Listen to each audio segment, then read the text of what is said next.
Can diabetics eat cheese? What would be the best choices of cheese for you that would not interfere with your blood sugars? Today, we will cover cheese and which unique nutrients does it provide for our diabetic bodies. And stay tuned to the very end, and I'll give you my very top 3 picks. Cheeses that I use that not only keep my blood sugars stable, but provide those very key vital nutrients that keep this type 1.5 LADA body in tip-top shape. The right cheeses can be very important addition to your diet, and I'll explain why in detail. A type 2 may benefit from one specific type of cheese versus a type 1 or 1.5 who may leverage another for better health. But before we begin, let me welcome all you resilient diabetics out there. This is where we turn ordinary struggling diabetics into extraordinary, well-controlled diabetics. If you don't know who I am and you're brand new to the channel, I welcome you. My name is Jay Sampat, and I am an insulin-dependent diabetic diagnosed a little over 5 years ago, so the proud owner of a pancreas that has gone on a permanent and lifelong vacation. So not only am I diabetic just like you, where we will be walking that walk and talking that talk together, but I do also have a university Bachelor of Science degree in nutrition dietetics, and as you'll find out, comes in very handy in determining and discussing all the intricacies of being a diabetic. The unique information today will only be found here on The Resilient Diabetic. New, life-changing episodes are released weekly. So if you want to learn more and you want to be notified by YouTube that a new video has been released, then the only way to do that is to first hit that subscribe button, followed by the gray notification bell, and then you have to choose turn on all notifications. And of course, if you liked what you've seen today, you've got to hit that like button for me. Cheese is generally higher in fat and calories compared to other foods, and it might not seem like an obvious choice for people with diabetes. However, us diabetics can enjoy a wide variety of cheeses without elevating blood sugars or blood pressure or even gaining weight. To understand how and why, we will begin, as I always do, by adding to your nutritional knowledge first. What I try to do is I try to incorporate 4 years of chemistry, biochemistry, organic chemistry, and some human physiology into about a 10-minute presentation. So that way, you will know more about your diabetic body and its nutritional needs. Do I dare say maybe more so than even your doctors? You'll find out. Cheese is a nutritious food made mostly from the milk of cows, but also other mammals including sheep, goats, buffalo, reindeer, camels, and yaks. Around 4,000 years ago, people started to breed animals and process their milk. That's when cheese was born. And you can search a database of over 1,800 different varieties of cheeses. And no, we're not going to cover all of them today. What does cheese contain? It contains a host of nutrients like fats, protein, vitamin D, vitamin A. This is a new one, folks. It's vitamin K, phosphorus, zinc, along with B vitamins such as B12. The nutrients most important to us diabetics when it comes to cheeses is the content of both the carbohydrates and the mineral calcium. The good news, cheeses are basically very, very low in carbohydrates, but are incredibly high in calcium. And it so happens that calcium is the nutrient most likely to be lacking in the American diet. According to government statistics, 9 out of 10 women and 6 out of 10 men fall short of daily calcium requirements. But you're asking yourself, everything is fortified with calcium. It's in orange juice, it's in milk, it's in cereals. But here's the problem with calcium. It is one finicky compound when it comes to absorption and utilization. The bioavailability of calcium refers to the fraction of dietary calcium that is actually absorbed and incorporated into bone. Cow's milk has a good bioavailability. It's in around 30 to 35%. Plant foods do contain many vitamins and minerals that are important to a very, very balanced diet and can be a good source of calcium. And I have discussed my very high intake of green leafy vegetables and cruciferous vegetables. However, generally speaking here, plant foods do contain some considerable amounts of inhibitory substances, one known as oxalates. What these do is they bind to calcium and form an insoluble salt complex, which then ends up decreasing the amount of calcium that can be absorbed by the body. For example, cooked spinach contains 115 milligrams of calcium per serving. That's good, but only an estimated 5% is actually absorbed. This is very little in comparison to the milk's 32% absorption rate. Therefore, one would have to consume about 8 cups of spinach to obtain the same amount of calcium found in 1 cup of milk. There are some vegetables that have up to a 60% absorption rate. You want to know one of them? Broccoli.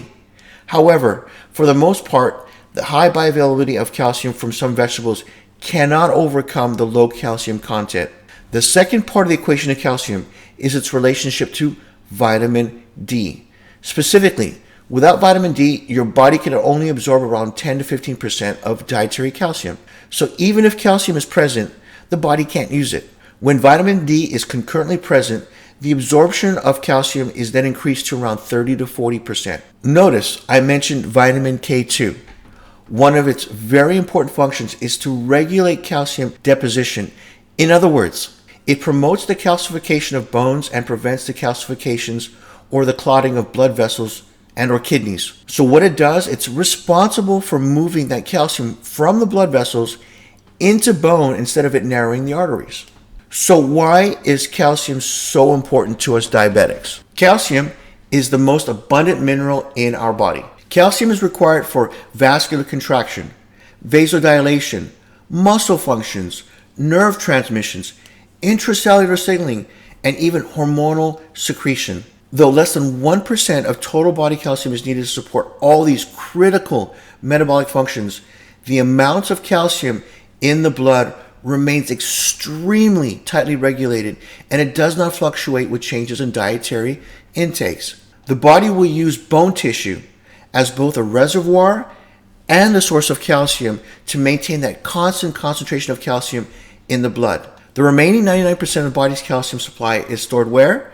Well, in the bones and teeth, where it's there to support its structure and function. Bone itself undergoes continuous remodeling as we age. In aging adults, particularly amongst postmenopausal women, bone breakdown exceeds formation, resulting in bone loss that increases the risk for osteoporosis. Now, can you see why getting calcium for us diabetics is so vital and so important, especially when our diets are already so restricted? This is why some of these extreme diets do not work for us diabetics. They all critically miss one vital nutrient or another at the expense of sugar control. And if you think reaching for the supplement bottle is your answer, folks, you are grossly misinformed. That's why you're here for the Resilient Diabetic. Now let's talk about the impact of cheese on blood sugars. Cheese does have a very low glycemic index and has minimal impact on blood sugar values. It's a great option for snacking and pairing well with other protein-rich foods, which then blunts any significant rise in blood sugars. 1 ounce, remember I said 1 ounce of cheddar cheese contains only 0.4 grams of carbohydrates, which really makes it impossible to really measure its true GI value. You would actually have to eat around 8 pounds to get that 50 grams of carbohydrates required to do that test. Because cheese is predominantly fat and protein, it does have a lower GI than both yogurt and milk. Just like nuts, which we have discussed in the episode, Are Nuts Good for Diabetics?, which I will put a direct link in the description box below, are a very dense source of calories. Cheese are also very high in calories and fats. Though the calorie content varies widely between the variety of cheeses, it's one food group that we also have to avoid in overindulging. Cheeses can be high in also salt, so you have to keep track of your portion sizes. The recommended serving size for cheese is around 30 grams, 1 ounce. And that is about the size of a matchbox. Even though cheeses have a very low glycemic index, one of the first mistakes we make as diabetics is often consume cheeses alongside other foods that do spike blood sugars. And what are those? We'll often pair them with carbohydrates such as crackers, fruit, and honey. Those will directly affect your blood sugars. Second mistake is the need to avoid processed cheeses. Those include those single slice packaged cheeses and the canned cheese sprays. Those cheeses are high in salt and also contain other potentially risky ingredients.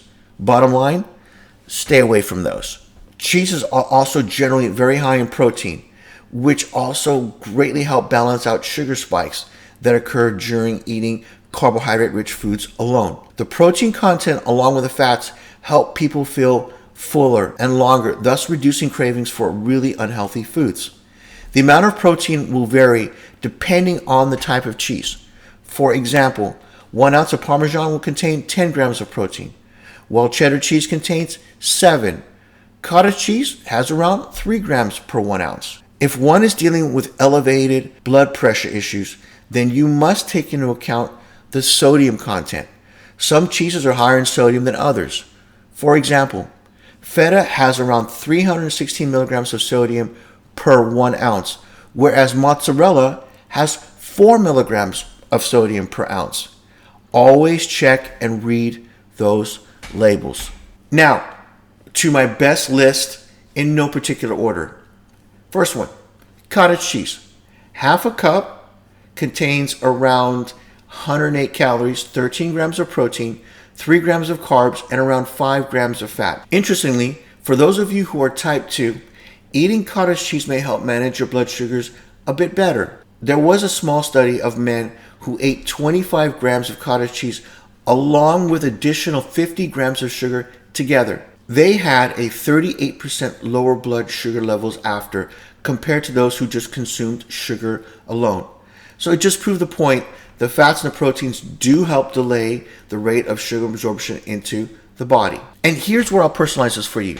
For those of you who are type 2, who are not on exogenous insulin, you actually may benefit from the full-fat versions of cottage cheese. Those such as myself on insulin, especially the basal insulins, I find the higher the fat intake I take over time, the more resistant I become.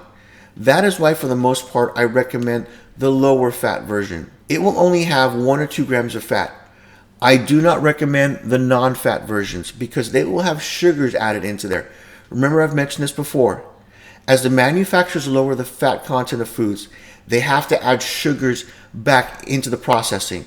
That gives it back the mouthfeel and the stability. That is why some of the low-fat yogurts have as much sugar in it as a can of soda. However, the one exception to that would be the natural Greek yogurts. Mozzarella cheese is the next favorite. One of the best benefits of mozzarella cheese is that it's also a powerhouse in protein. Half a cup of shredded mozzarella will have around 168 calories, 12 grams of protein, and only 1 to 2 grams of carbs, with around 12 grams of fats.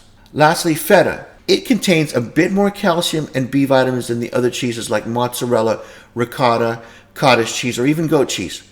Half a cup of feta has around 198 calories, 16 grams of fats, 3 grams of carbs, and around 10 to 11 grams of protein.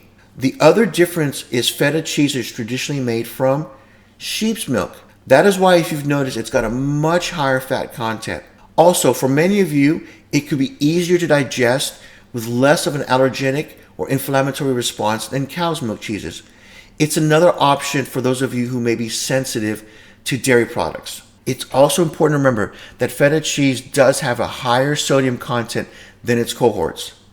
My grocery store actually contains a low-fat version. For that, half a cup of calories drop down to around 140 and fats to around 6 grams, and that's where I personally use on a daily basis. Where and when do I add cheeses to my diet? I do sprinkle and go back and forth between the grated part skim mozzarella and the low-fat feta onto my daily salads. But I never go overboard because, as I've mentioned before, fats do add to my resistance.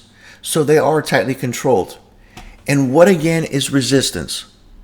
You are now using more medications, more insulin to keep your blood sugars stable. That actually means your diabetes is getting worse, not better, even if your blood sugars are being controlled. And that is not what you want. part of the diabetic journey, obviously, is finding out which foods your body responds to. And I've said this before, we are all different and unique. So what I'm going to do is I'm going to create a playlist for you with other related videos on fats that you will enjoy. These videos will include, can diabetics eat nuts? What nuts should you be avoiding?